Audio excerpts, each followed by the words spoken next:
આગળ વધીએ unit કન્વર્ઝનમાં એંગલનું conversion. ફરીથી આખા સાયન્સની અંદર આપણે કહીએ 11-12માં તો ખૂબ જરૂરી અને ખૂબ મહત્ત્વનું કન્વર્ઝેશન છે એંગલનું કન્વર્ઝેશન. એંગલના અત્યાર સુધી ખૂણાના તમે જે એકમો જોયા હતા એમાં એક હતો અંશ, જેને તમે કહેતા હતા અત્યાર સુધી 10મા ધોરણ સુધી. એ અંશ એટલે ઇંગ્લિશમાં આપણે બોલી શકીએ એને ડિગ્રી. આ એક એકમથી તમે અવેર હતા. બીજા 3 એકમો કયા કયા છે તો કે આપણે લાસ્ટમાં વાત કરી તે પ્રમાણે ખૂણાનો એસઆઈ એકમ છે રેડિયન, બરાબર. એના સિવાયના બીજા 2 એકમ તો કે એના સિવાયના 2 એકમ છે મિનિટ અને સેકન્ડ. એટલે ટોટલ ખૂણાના 4 એકમ સાથે આપણે સાયન્સની અંદર ડીલ કરવાની છે. પહેલો રેડિયન, બીજો ડિગ્રી, ત્રીજો મિનિટ અને ચોથો સેકન્ડ. તો જેવી રીતે 1 metre equal to 100 centimetre, 1 kilogram is equal to 1000 gram, એવી જ રીતે વિદ્યાર્થી મિત્રો યાદ રાખવાનું છે 1 ડિગ્રી એટલે pi divide by 180 radian. 1 degree equal to pi divide by 180 radian. પછી આગળ 1 ડિગ્રી ઇક્વલ ટુ 60 મિનિટ. ડિગ્રીનું જેવી રીતે સિમ્બોલિક ફોર્મ અહીંયા તમે નાના ધોરણમાં ભણીને આવ્યા છો એટલે મેં ડિગ્રી ગુજરાતીમાં નથી લખ્યું, ડાયરેક્ટ સિમ્બોલિક ફોર્મ લખ્યું છે. એવી જ રીતે મિનિટને પણ સિમ્બોલિક ફોર્મમાં તમે રજૂ કરી શકો. જો સિમ્બોલિક ફોર્મમાં તમારે લખવું હોય મિનિટને તો આ થઈ જશે 1 degree is equal two 1 minute. તમે કોઈ પણ આંકડા પર એક ડેશ કરશો એટલે એનો મતલબ ખૂણામાં થશે મિનિટ. પછી 1 મિનિટ એટલે 60 સેકન્ડ. તો ફરી આપણે જો મિનિટ અને સેકન્ડને સિમ્બોલિક ફોર્મમાં લખીએ તો મિનિટને સિમ્બોલિક ફોર્મમાં લખી શકીએ આપણે કોઈ પણ આંકડા પર એક ડેશ, અને સેકન્ડની આપણે વાત કરીએ તો કોઈ પણ આંકડા પર ડબલ ડેશ. બરાબર. આપણી સામે સિમ્બોલિક ફોર્મમાં પણ આવી શકે છે અને લખીને પણ આપી શકે છે. તો આપણે ખ્યાલ હોવો જોઈએ, મિનિટ હોય તો સિંગલ ડેશ અને સેકન્ડ હોય તો ડબલ ડેશ. સેમ રીતે જેવી રીતે ડિગ્રી હોય તો તમે ઉપર નાનું રાઉન્ડ કરો છો. થોડા એક્ઝામ્પલ દ્વારા આપણે સમજીએ. 60 ડિગ્રી એટલે કેટલા રેડિયન, આવો પ્રશ્ન આપણને કરવામાં આવ્યો છે. આપણને એ ખબર છે કે 1 ડિગ્રી એટલે પાઈ ડિવાઈડ બાય 180 રેડિયન થાય. તો 60 ડિગ્રી એટલે કેટલા રેડિયન, 83 આપણે મૂકીએ તો સિમ્પલ ફોર્મમાં તમે આવી રીતે લખી શકો 60 ગુણ્યા પાઈ ડિવાઈડ બાય 180, તો આ થઈ જશે પાઈ ડિવાઈડ બાય 3 રેડિયન. કેટલા વડે આંકડાને ગુણવાના? પાઈ ડિવાઈડ બાય 180 વડે ગુણો એટલે ડિગ્રી શામાં કન્વર્ટ થઈ જાય તો કે રેડિયનમાં કન્વર્ટ થઈ જાય. ફરી આપણી પાસે 90 ડિગ્રી છે તો સેમ પ્રોસેસ કરવાની છે. ડિગ્રીમાંથી રેડિયનમાં તમારે જવું હોય તો પાઈ ડિવાઈડ બાય 180 વડે ગુણી દો તો 90 ઇન્ટુ થઈ જશે pi divide by 180, it's mean pi by 2 radian. તો અહીંયા થઈ જશે પાઈ ડિવાઈડ બાય 2 રેડિયન. આગળ વધીએ. થોડી ઉલટી પ્રોસેસ છે. રેડિયનમાંથી શામાં જવાનું છે તો કે ડિગ્રીમાં જવાનું છે. તો પ્રોસેસ ઉલટી કરવાની છે. જેવી રીતે અત્યાર સુધી તમે આવી રીતે જોતા હતા કે ભાઈ 1 મીટર એટલે થાય 100 સેન્ટીમીટર. તો 1 સેન્ટીમીટર એટલે કેટલા મીટર? તો મીટરને સેન્ટીમીટરમાં કન્વર્ટ કરવું હોય તો 100 વડે ગુણવાનું, અને સેન્ટીમીટરને મીટરમાં કન્વર્ટ કરવું હોય તો 100 વડે ભાગી દેવાનું.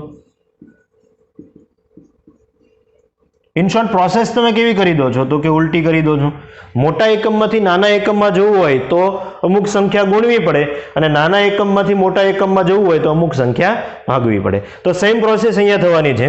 તમારે જવું છે રેડિયનમાંથી ડિગ્રીમાં, પણ આપણી પાસે જે સંબંધ છે એ છે ડિગ્રીથી રેડિયનનું. તો આનાથી પ્રોસેસ ઉલટાવીએ. પાઈ ડિવાઈડ બાય 180 વડે તમે ગુણતા હતા એના બદલે પાઈ ડિવાઈડ બાય 180 વડે તમારે ભાગી દેવાનું છે. તો પ્રોસેસ આવી થઈ જશે. 3 પાઈ બાય 2 રેડિયન છે એને જો આપણે ડિગ્રીમાં કન્વર્ટ કરવા હોય તો આ થઈ જશે 3 પાઈ બાય 2 ઇન્ટુ, એકચ્યુઅલમાં આને ડિવાઈડ બાય કેટલા કરવાના? પાઈ ડિવાઈડ બાય 180. છેદનો છેદ જો અંશમાં જતો રહે તો આ થઈ જશે 180 ડિવાઈડ બાય પાઈ. તો પાઈ અને પાઈ કેન્સલ, જો અહીંયા છેદ ઉડાડીએ તો આ થઈ જશે 270 ડિગ્રી, 270 ડિગ્રી. એટલે ડિગ્રીમાંથી રેડિયનમાં જવું હોય તો પાઈ ડિવાઈડ બાય 180 વડે ગુણવાનું, અને રેડિયનમાંથી ડિગ્રીમાં જવું હોય તો 180 ડિવાઈડ બાય પાઈ વડે ગુણવાનું. આગળ વધીએ એંગલની અંદર.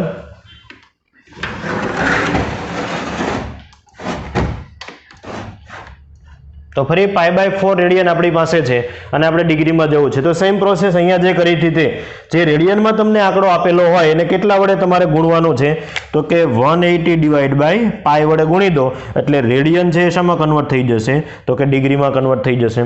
તો સેમ રીતે આપણી પાસે અહીંયા π/4 રેડિયન છે તો π/4 ઇન્ટુ કેટલા કરીએ આપણે તો કે 180 ડિવાઈડ બાય પાઈ. તો પાઈ અને પાઈ કેન્સલ, આપણો આન્સર આવી જશે 45 ડિગ્રી. જો છેદ ઉડાડીએ તો 180 ડિવાઈડ બાય 4 એટલે કેટલો આન્સર આવી જશે 45 ડિગ્રી.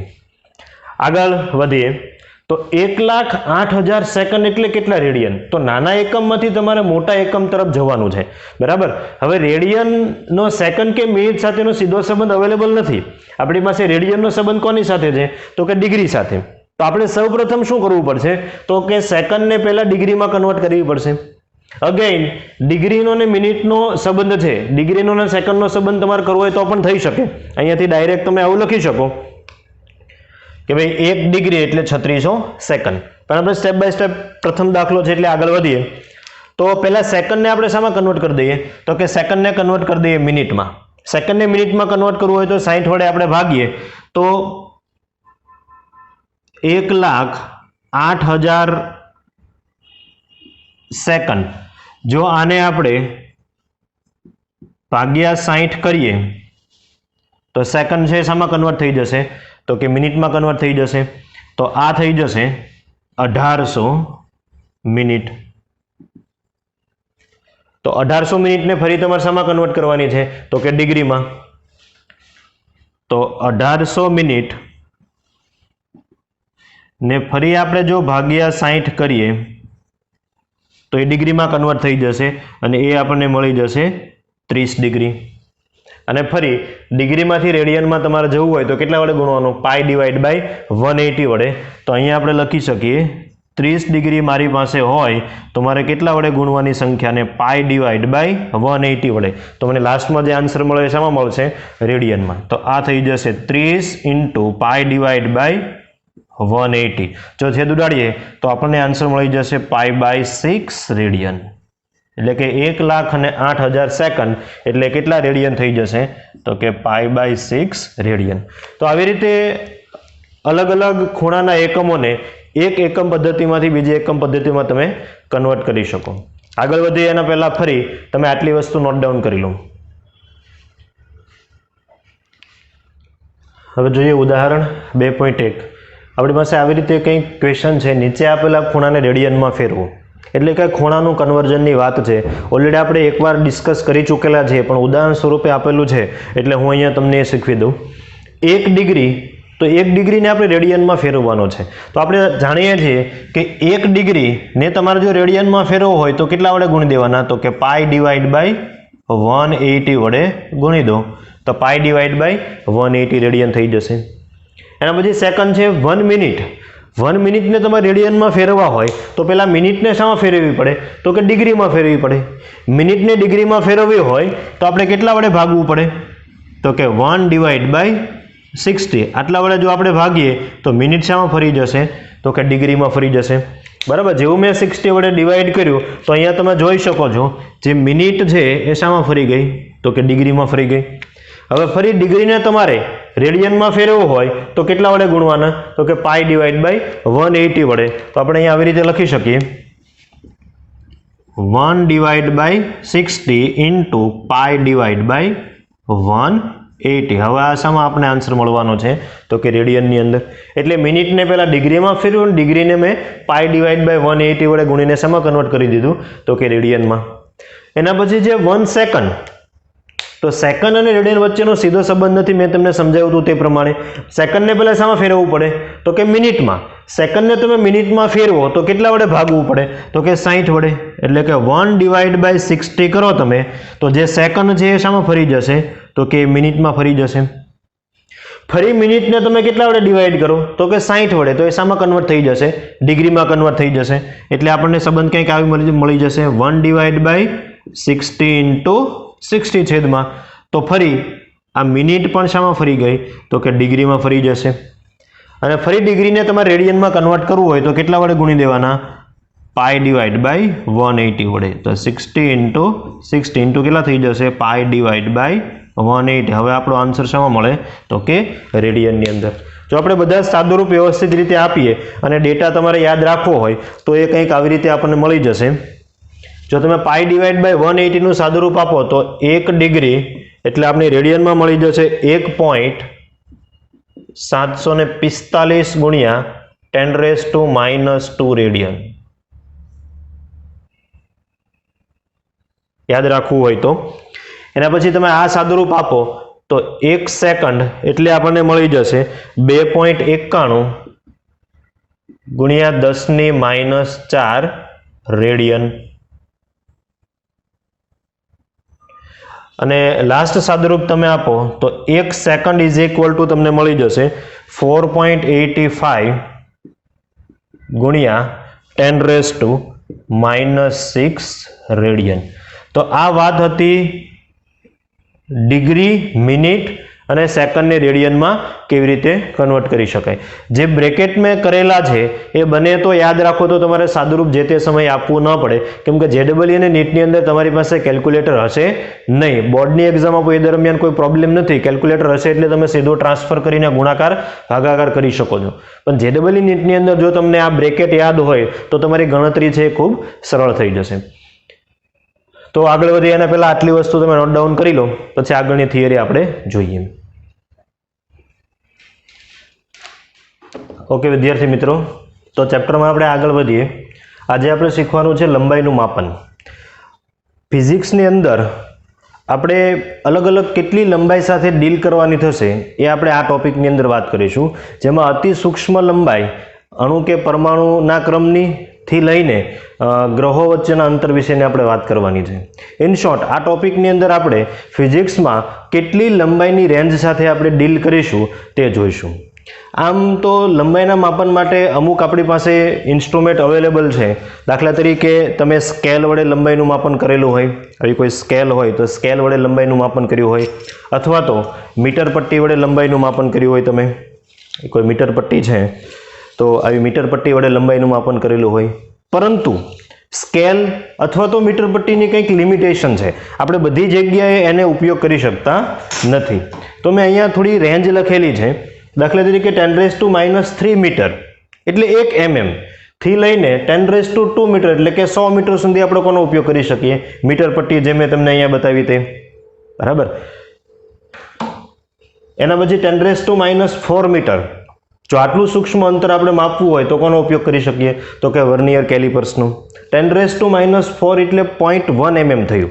0.1 mm આપણે સ્કેલ વડે મેજર કરી શકતા નથી. સ્કેલના બે કાપા વચ્ચેનું અંતર તમે જો ઉપરની લાઇનમાં બે કાપા વચ્ચેનું અંતર, તો એ 1 mm છે. એનો મતલબ એમ થાય કે આ સ્કેલ વડે તમે લઘુત્તમ કેટલું માપન કરી શકો? તો કે 1 mm નું ચોકસાઈપૂર્વક માપન કરી શકો. એનાથી નાનું અંતર તો કે તમારે અટકળ લગાવવી પડે. તો એનાથી નાનું અંતર મેજરમેન્ટ કરવા માટે શું? તો કે બીજું એક ઇન્સ્ટ્રુમેન્ટ જેનું નામ શું છે? તો કે વર્નિયર કેલિપર્સ. કેટલી લંબાઈનું મેજરમેન્ટ કરી શકે? તો કે 10⁻⁴ મીટર સુધી. આના કરતાં પણ નાનું મેજરમેન્ટ હોય તો 10⁻⁵ મીટરની રેન્જ હોય તો માઇક્રોમીટર, સ્ક્રૂ ગેજ અથવા તો સ્ફેરોમીટર, આ બંને અલગ અલગ ઇન્સ્ટ્રુમેન્ટ છે જે લઘુત્તમ માપ તમને લઘુત્તમ કેટલું મેજરમેન્ટ કરીને આપી શકે છે? તો કે 10⁻⁵ મીટર એટલે કે 0.01 mm સુધી એ જઈ શકે.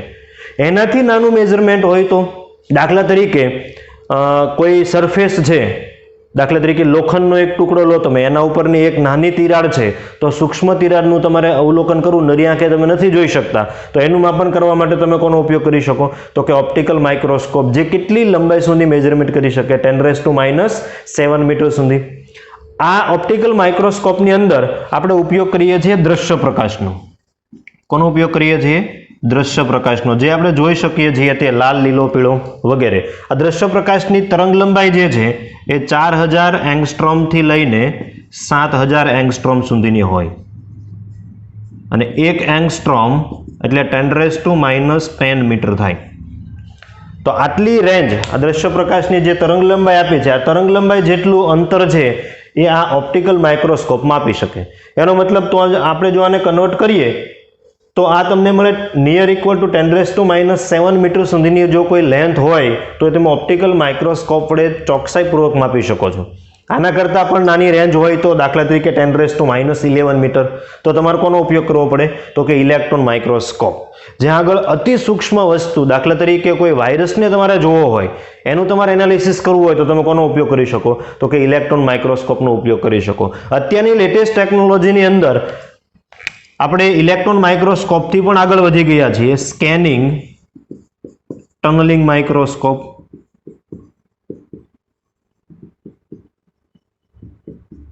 આ માઇક્રોસ્કોપ છે એ ઇલેક્ટ્રોન માઇક્રોસ્કોપ કરતાં પણ વધારે ક્લિયર ઇમેજ આપે છે. તો સૂક્ષ્મ અંતરની તમે જુઓ તો મેં સ્ટેપ બાય સ્ટેપ તમને અલગ અલગ ઇન્સ્ટ્રુમેન્ટના નામ આપ્યા છે અને સાથે સાથે એની રેન્જ પણ આપી છે, જે MCQ માટે તમારે યાદ રાખવાની છે. આ વાત હતી સૂક્ષ્મ અંતરના માપન માટેની. પણ મોટું અંતર તમારે માપવું હોય તો દાખલા તરીકે ગ્રહો વચ્ચેનું અંતર, બરાબર, ગેલેક્સીની અંદર બે ગ્રહો વચ્ચેનું અંતર તમારે માપવું હોય તો આપણે મીટર પટ્ટી કે વર્નિયર કેલિપર્સનો ઉપયોગ કરી શકવાના નથી. તો આપણી પાસે કોઈ ચોક્કસ મેથડ હોવી જોઈએ. તો આગળ આપણે વાત કરીએ બે ગ્રહો વચ્ચેના અંતર માપવા માટેની મેથડ. તો ટોપિકનું નામ તમે જુઓ, મેં લખેલું છે મોટા અંતરનું માપન. જે અંતર તમે કોના વડે નથી માપી શકવાના, મીટર પટ્ટી કે વર્નિયર કેલિપર્સ કે આ કોઈ પણ ઇન્સ્ટ્રુમેન્ટ વડે નથી માપી શકવાના તે. તો પહેલી મેથડ છે દ્રષ્ટિ સ્થાન ભેદની રીત, પેરેલેક્સ મેથડ. દ્રષ્ટિ સ્થાન ભેદ કોને કહેવાય? તો કે સમજો તમે આ એક પેન છે, બરાબર, એને પેલા એક આંખ બંધ રાખીને જુઓ, પછી બીજી આંખ બંધ રાખીને જુઓ, તો એના પ્લેસમાં તમને કંઈક ચેન્જ જોવા મળશે, એને જગ્યામાં થોડો તફાવત જોવા મળશે. આને શું કહેવાય? તો કે દ્રષ્ટિ સ્થાન ભેદ કહેવાય. આ દ્રષ્ટિ સ્થાન ભેદની વ્યાખ્યા છે. તો એ મેથડ પ્રમાણે બે ગ્રહો વચ્ચેનું અંતર કેવી રીતે ફાઇન થાય એ આપણે જોઈએ. ધારો કે આપણું અવલોકન કાર જે છે એ અવલોકન કાર ધારો કે પૃથ્વી પર છે. ફોર એક્ઝામ્પલ આ આપણે પૃથ્વી લઈએ, ધારો કે આ પૃથ્વી છે. પૃથ્વીથી એસ નામનો કોઈ ગ્રહ ઘણો દૂર રહેલો છે. ધારો કે પૃથ્વી પરના બે અવલોકન સ્થળની આપણે વાત કરીએ તો ધારો કે એક અવલોકન સ્થળ આપણે લઈએ એ, પૃથ્વીના વ્યાસાંત બિંદુ પર અવલોકન સ્થળ આપણે લેવાના છે, અને બીજું એક અવલોકન સ્થળ લઈએ બી. ધારો કે બે અવલોકન સ્થળ વચ્ચેનું અંતર આપણે લઈએ સ્મોલ બી. કોઈ પણ અંતર તમે નામ આપી શકો, સ્મોલ બી, સ્મોલ ડી, જે આપવું હોય તે. તો અહીંયાથી આપણે ગ્રહનું અવલોકન કરવાનું છે.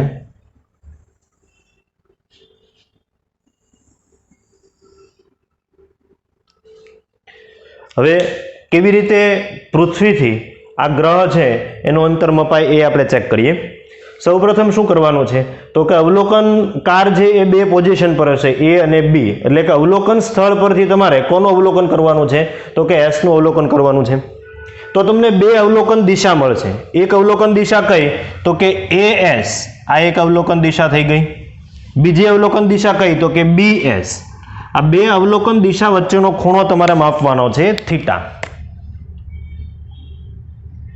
બરાબર, ટેલિસ્કોપ વડે તમે માપી શકો. એક સાથે A અને B પરથી S નું અવલોકન કરવાનું છે તો તમને બે અવલોકન દિશા મળે, AS અને BS. એ બંને વચ્ચેનો ખૂણો કેટલો તમને મળી જશે તો કે થીટા. હવે ગ્રહ અને પૃથ્વી વચ્ચેનું અંતર જો આપણે ધારીએ તો કેપિટલ D એ ગ્રહ અને પૃથ્વી વચ્ચેનું અંતર છે. આપણો ગ્રહ છે અહીંયા આગળ છે, સ્મોલ s જે કીધો છે તે, સેટેલાઇટ ગ્રહ. હવે તો કે કેપિટલ D જે છે પૃથ્વી અને ગ્રહ વચ્ચેનું અંતર, એ કેપિટલ D બે અવલોકન સ્થાન વચ્ચેના અંતર કરતાં કેવું છે તો કે ખૂબ જ વધારે છે. એનો મતલબ એમ થાય કે આપણો જે થીટા છે ખૂબ સૂક્ષ્મ મળે, અને આ થીટાને આપણે શું કહી શકીએ તો કે દ્રષ્ટિ સ્થાન ભેદ કોણ. આ કેવો મળવાનો છે તો કે ખૂબ જ સૂક્ષ્મ મળવાનો છે. જો થીટા ખૂબ જ સૂક્ષ્મ હોય તો તમને જે રેખીય લંબાઈ દેખાય છે AB, એને તમે શું કહી શકો તો કે D ત્રિજ્યા ધરાવતા વર્તુળની ચાપ કહી શકો. બરાબર, કોઈ અંતર આપણા માટે ખૂબ, દાખલા તરીકે કોઈ ખૂબ મોટું સર્કલ છે આવી રીતે, બરાબર, આ ખૂબ મોટું સર્કલ છે. હવે તમે આ બે પોઈન્ટની વાત કરો, એકદમ આ બે પોઈન્ટ નજીક નજીક રહેલા છે, તો આટલું જે ડિસ્ટન્સ તમને દેખાય છે, આ ડિસ્ટન્સ, આને તમે નિયર ઇક્વલ ટુ કેવું કહી શકો તો કે સુરેખ કહી શકો. કોની સાપેક્ષ છે તો કે સેન્ટર O સાથે તમે જોડી દો તો આ અંતર તમે સુરેખ કહી શકો. તો અહીંયા કંઈક વાત એવી જ છે, ત્રિજ્યા છે એ ખૂબ જ મોટી છે, તો તમને જે ચાપ દેખાવાની છે AB એ નિયર ઇક્વલ કેવી દેખાવાની છે તો કે સુરેખ.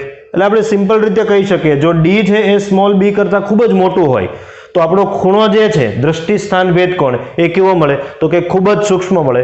અને ખૂબ જ સૂક્ષ્મ મળે તો આપણે ખૂણા માટેનું સમીકરણ જાણીએ છીએ, ખૂણો થીટા ઇઝ ઇક્વલ ટુ ચાપ ભાગ્યા ત્રિજ્યા. તો અહીંયા ચાપની લંબાઈ કેટલી થઈ જશે? તો કે ચાપની લંબાઈ થઈ જશે AB એટલે કે સ્મોલ b. તો થીટા ઇઝ ઇક્વલ ટુ મળી જશે સ્મોલ b ડિવાઈડ બાય ત્રિજ્યા કેટલી થઈ જશે? તો કે કેપિટલ D. આપણે શું જોઈએ છે? તો કે આપણે જોઈએ છે કેપિટલ D, પૃથ્વી અને ગ્રહ વચ્ચેનું અંતર. તો આપણે એને કરતા બનાવીએ. Capital D is equal to શું થઈ જશે? B divide by theta. અહીંયા ખાલી એક વસ્તુનું તમારે ધ્યાન રાખવાનું છે. થીટા જે છે એ હંમેશા શેમાં હોવો જોઈએ? રેડિયનમાં જ હોવો જોઈએ. થીટા હંમેશા શેમાં રાખવાનો છે? તો કે રેડિયનમાં રાખવાનો છે. તો આ સિમ્પલ મેથડથી, આ મેથેમેટિકલ ફોર્મ્યુલાથી આપણે પૃથ્વી અને ગ્રહ વચ્ચેનું અંતર ખૂબ સરળતાથી મેળવી શકીએ છીએ. આગળની એક હજુ મેથડ જોઈએ એના પહેલાં તમે વિડીયો પોઝ કરી અને આટલી વસ્તુને નોટ ડાઉન કરી લો. ઓકે વિદ્યાર્થી મિત્રો, આગળ વધીએ. આપણે બે ગ્રહો વચ્ચેનું અંતર કેવી રીતે મેજર કરી શકાય એની માટેની મેથડ જોઈ. હવે આગળ વધીએ તો ગ્રહોનું પરિમાણ નક્કી કરવું હોય તો કેવી રીતે કરી શકાય? ગ્રહોનું પરિમાણ એટલે શું? દાખલા તરીકે આપણે સૂર્યનો વ્યાસ નક્કી કરવો છે, ચંદ્રનો વ્યાસ નક્કી કરવો છે, તો એ કેવી રીતે નક્કી કરી શકાય એની આપણે વાત કરીએ. ધારો કે કોઈ એક ગ્રહ છે S નામનો. ધારો કે આ કોઈ એક ગ્રહ છે, આ એક S નામનો ગ્રહ છે. આપણે આનું પરિમાણ નક્કી કરવું છે તો ગ્રહ પરના બે વ્યાસાંત બિંદુ તમે સિલેક્ટ કરી શકો.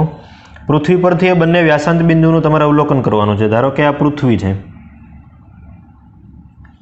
તો પૃથ્વી પરનું કોઈ એક સ્થાન આપણે ડિસાઈડ કરી લઈએ. ધારો કે આ પોઈન્ટ છે S, એ આપણા માટે અવલોકન સ્થળ છે. ત્યાંથી ટેલિસ્કોપ વડે તમારે જે ગ્રહ છે એ ગ્રહનું એક વ્યાસાંત બિંદુ તમારે અવલોકિત કરવાનું છે. એટલે ધારો કે આ એક વ્યાસાંત બિંદુ આપણે લઈએ A, તો એને અવલોકન આપણે જો S થી અવલોકન સ્થળથી કરીએ પૃથ્વી પરના, તો આપણને એક અવલોકન દિશા મળવાની છે S થી A. એટલે આવી રીતે કંઈક આપણને એક અવલોકન દિશા મળશે. આ એક અવલોકન દિશા મળી SA. ફરી ગ્રહનું બીજું વ્યાસાંત બિંદુનું આપણે અવલોકન કરીએ, જેને આપણે B નામ આપીએ. તો આ B જે છે તો બીજી એક અવલોકન દિશા આપણને મળી જશે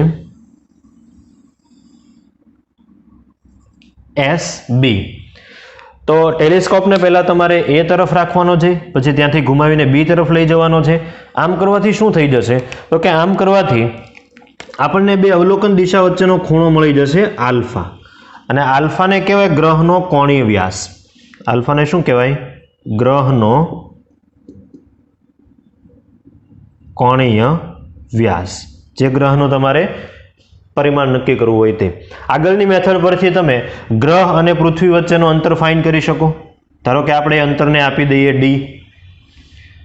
ધારો કે AB અંતર છે એ સ્મોલ b છે. તો આગળ મેં તમને સમજાવ્યા તે પ્રમાણે જ્યારે કેપિટલ D જે છે એ સ્મોલ b કરતાં ખૂબ જ મોટો હોય તો જે ખૂણો આપણને મળવાનો છે, જેને આપણે કોણીય વ્યાસ એવું નામ આપ્યું છે, આ આલ્ફા કેવો મળશે? તો કે ખૂબ સૂક્ષ્મ મળશે. અને આલ્ફા ખૂબ સૂક્ષ્મ હોય તો આ AB જે લંબાઈ છે એને તમે ચાપ તરીકે લઈ શકો. તો આગળ જે આપણી પાસે સૂત્ર હતું, ખૂણો ઇઝ ઇક્વલ ટુ ચાપ ભાગ્યા ત્રિજ્યા. તો આ સમીકરણ પરથી ખૂણો એટલે આપણા માટે શું થઈ જશે? તો કે આલ્ફા ઇઝ ઇક્વલ ટુ ચાપની લંબાઈ, ડિસ્ટન્સ D ખૂબ વધારે છે એટલે ચાપ છે એ લંબાઈ આપણે સ્મોલ b લઈ શકીએ, ડિવાઈડ બાય ત્રિજ્યા કેટલી થઈ જશે? D, ગ્રહ અને પૃથ્વી વચ્ચેનું અંતર. આપણે જોઈએ છે B, કરતા બનાવી દો તો B ઇઝ ઇક્વલ ટુ શું થઈ જશે? તો કે આલ્ફા ઇન્ટુ D. અહીંયા ખાલી એક વાત તમારે યાદ રાખવાની છે, જે આલ્ફા છે, જ્યાં આલ્ફા રેડિયનમાં હોવો જોઈએ. મેં તમને આગળ વાત કરી હતી જ્યારે આપણે ખૂણાનું કન્વર્ઝન ભણતા હતા કે જ્યારે તમારે ખૂણાનો ઉપયોગ કરવાનો થશે ત્યારે ડિગ્રીમાં તમે એનો ગુણાકાર કે ભાગાકાર નથી કરવાના. તમે કયા એકમમાં કરવાના છો? તો કે રેડિયન એકમની અંદર. એટલે તમને ધારો કે આ ખૂણો સેકન્ડમાં, મિનિટમાં કે ડિગ્રીમાં આપે છે તો પહેલાં તમારે એને શામાં કન્વર્ટ કરવો પડશે? તો કે રેડિયનમાં કન્વર્ટ કરવો પડશે. તો આવી રીતે ખૂબ સિમ્પલ મેથેમેટિકલ સ્ટેપ દ્વારા આપણે કોઈ પણ ગ્રહનું પરિમાણ છે એ પૃથ્વી પરથી નક્કી કરી શકીએ છીએ. આગળ વધીએ તો ફિઝિક્સની અંદર લંબાઈનો વિસ્તાર એટલે કે કેટલી લંબાઈની અંદર આપણે વર્ક કરીએ છીએ, ક્યાંથી ક્યાં સુધી લંબાઈની અંદર આપણે વર્ક કરીએ છીએ એ મેં અહીંયા લખેલું છે. 10⁻14 મીટરથી લઈને 10⁻26 મીટર. 10⁻14 મીટર એટલે આ થઈ ગઈ ન્યુક્લિયસની સાઇઝ.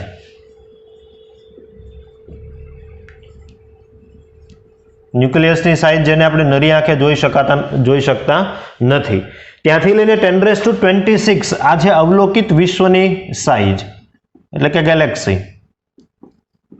અવલોકિત વિશ્વની સાઇઝ. તો આટલી વાઇડ રેન્જની અંદર આપણે ફિઝિક્સની અંદર લેન્થમાં વર્ક કરીએ છીએ. 10⁻14 થી લઈને 10⁻26 મીટર એનસીઈઆરટી નો ડેટા છે એટલે આપણે યાદ રાખવું ફરજિયાત છે. એના પછી અમુક અંતરો છે, જેવી રીતે 1 મીટર એટલે 100 સેન્ટીમીટર, 1 કિલોગ્રામ એટલે 1000 ગ્રામ. એવી જ રીતે 1 ફર્મી એટલે 10⁻15 મીટર. જ્યારે સૂક્ષ્મ લેવલે વાત થતી હોય ત્યારે લંબાઈ આપણને ખૂબ સૂક્ષ્મ મળવાની છે, અને ખૂબ સૂક્ષ્મ મળવાની છે તો વારંવાર આપણે 10⁻15 મીટર ન લખવું પડે એના માટે થઈને આપણે 10⁻15 મીટરને એક નામ આપી દીધું 1 ફર્મી. જેવી રીતે 100 સેન્ટીમીટર ભેગા થાય તો આપણે 100 ન લખવા પડે મોટો આંકડો, એટલે નાનો આંકડો પસંદ કરીએ છીએ 1 મીટર. બરાબર. તો એવી જ રીતે 1 ફર્મી તો અહીંયા આપણે લખી શકીએ છીએ ફર્મી માટે ઘણી જગ્યાએ તમને આવું પણ જોવા મળશે 1 FM. FM એટલે તમારે શું સમજવાનું છે તો કે ફર્મી. એના પછી છે એવી જ રીતે 1 એંગસ્ટ્રોમ એટલે 10⁻10 મીટર. આ એવા બે ડેટા છે જેનો 12th ની અંદર આપણે મોસ્ટ ઓફ ઉપયોગ કરવાના છીએ. એંગસ્ટ્રોમ માટે પણ નોટિફિકેશન છે 1 એ ઉપર તમારે નાનું વર્તુળ કરવાનું છે, એવી રીતે આમ ડિગ્રીમાં કરતા હોતે. આ કોઈ એ ડિગ્રી રીત નથી કરવાનું. આ છે 1 એંગસ્ટ્રોમ જે લંબાઈ માટે આપણે યુઝ કરીએ છીએ તે. એના પછી છે 1 એસ્ટ્રોનોમિકલ યુનિટ 1.496 × 10⁻11 મીટર. એસ્ટ્રોનોમિકલ યુનિટ એટલે શું તો કે પૃથ્વી અને સૂર્ય વચ્ચેનું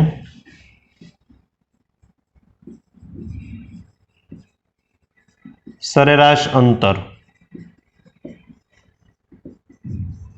આને આપણે શું કહી શકીએ 1 એસ્ટ્રોનોમિકલ યુનિટ, જે કેટલું છે તો કે 1.5 પણ લખી શકો × 10⁻11 મીટર.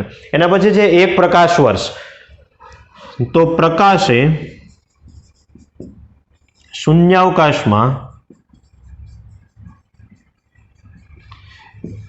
1 વર્ષમાં કાપેલ અંતર.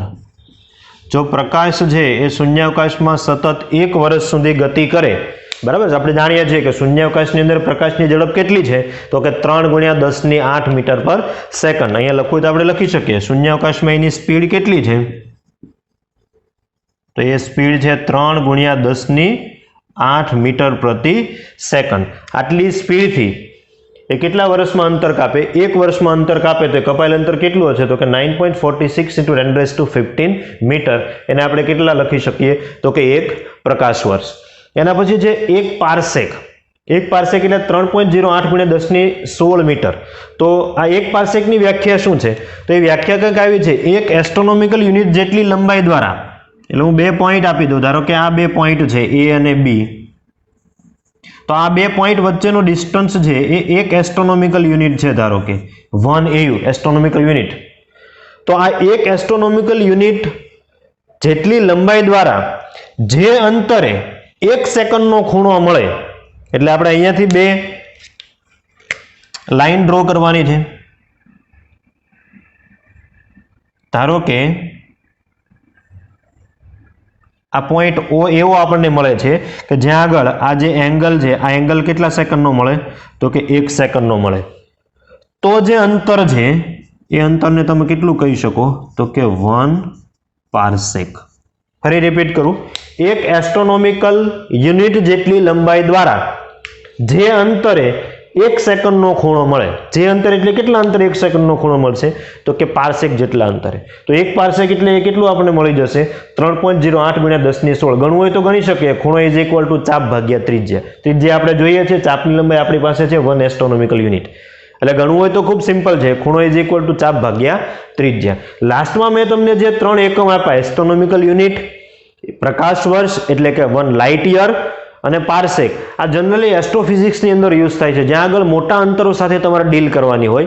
પણ જ્યારે તમે નાના અંતર સાથે ડીલ કરતા હો, એટલે કે એટોમિક ફિઝિક્સ અને ન્યુક્લિયર ફિઝિક્સની વાત ચાલતી હોય, ત્યારે તમારે ફર્મી અને એંગસ્ટ્રોમનો ઉપયોગ કરવાનો થશે. તો આ હતી લંબાઈનો જે ફિઝિક્સની અંદર રેન્જ છે એની વાત. આગળ વધીએ એના પહેલાં વિડીયો પોઝ કરીને તમે આટલી વસ્તુને નોટ ડાઉન કરી લો.